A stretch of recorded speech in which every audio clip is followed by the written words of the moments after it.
In 2020, the NFPA found local fire departments responded to an estimated 1.4 million fires in the U.S. These fires caused 3,500 civilian fire deaths and 15,200 reported civilian fire injuries.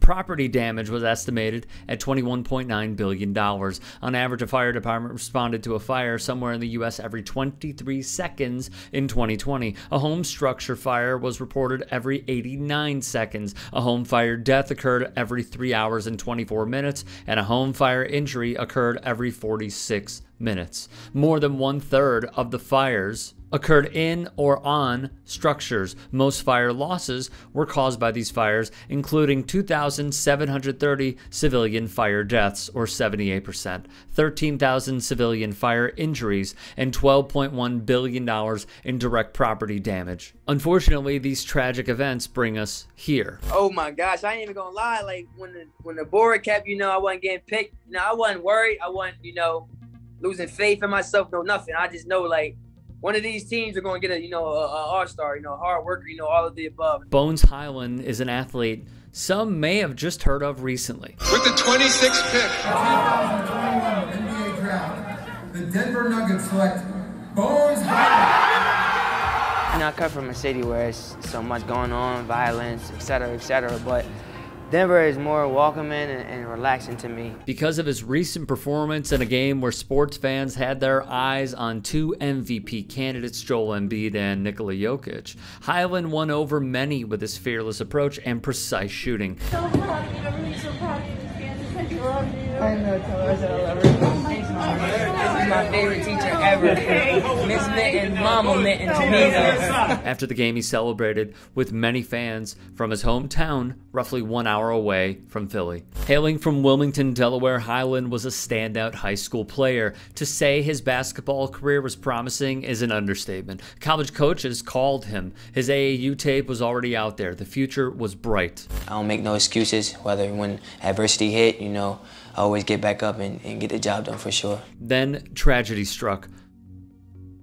Bones Hyland was laying on his bed, watching the Kansas-Duke Elite Eight game on his laptop and FaceTiming a teammate. That Sunday, which he spent with his family and friends like any other, Hyland's Wilmington, Delaware home was engulfed in flames, wrote the Commonwealth Times' Ryan Grube. He leapt to investigate. The moment Hyland opened the bedroom door, he was stumbled by the smoke and flames. Hyland slammed the door shut as quickly as he recovered his balance, knowing this was an impossible exit.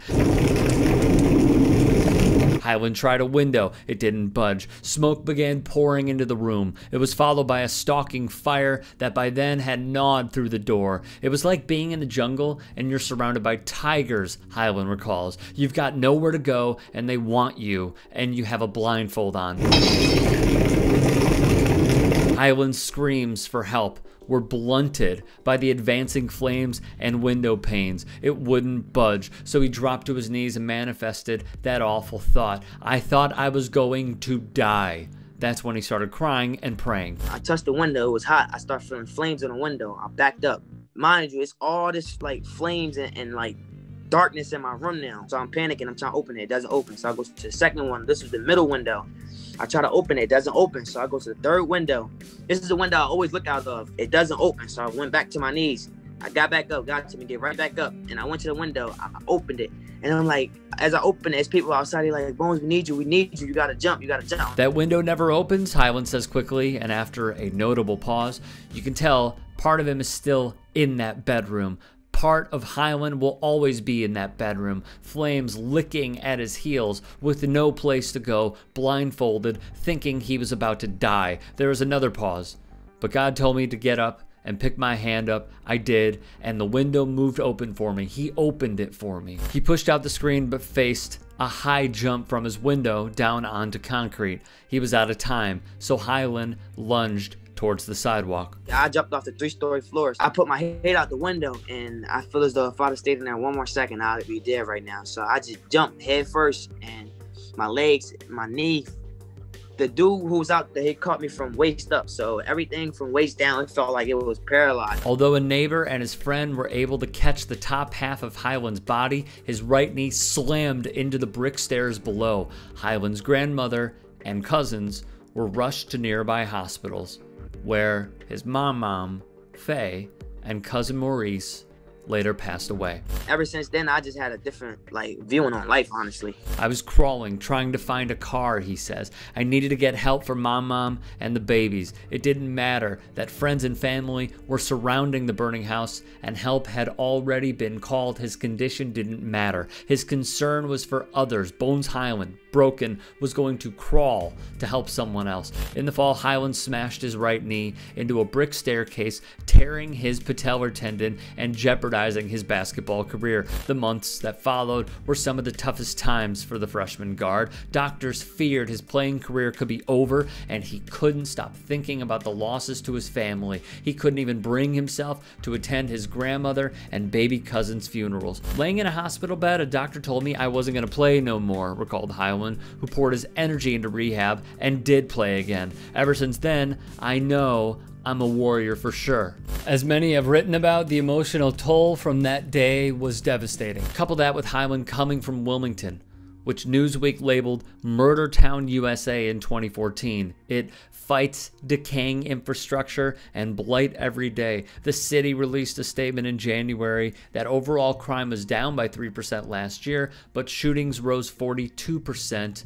And incredibly, the number of juveniles shot rose 163%. A lot of kids around here don't have anybody to look up to.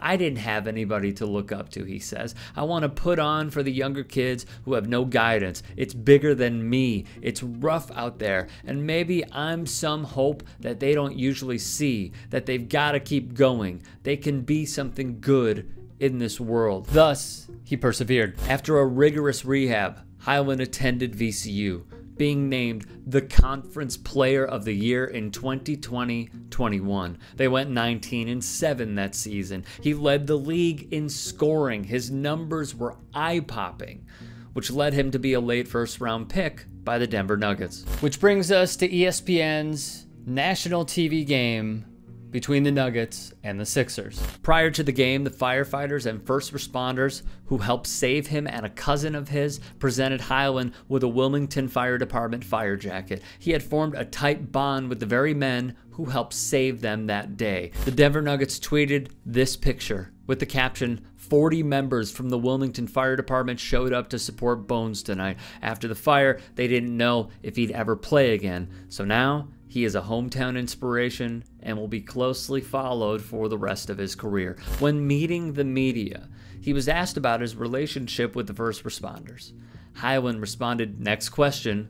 Then he broke down and cried for a few minutes before resuming his press conference. Hyland talked about seeing stuff growing up that you don't want to imagine, and how much it meant to him to move his mother, Marche Hyland, his brother, and grandfather out to Denver, buying them a house so they could live near them. It's like a 0.000001% chance that anyone from my hood will make it to the league, Hyland said. So just be out there. For them to see me on an NBA floor, it's fantastic.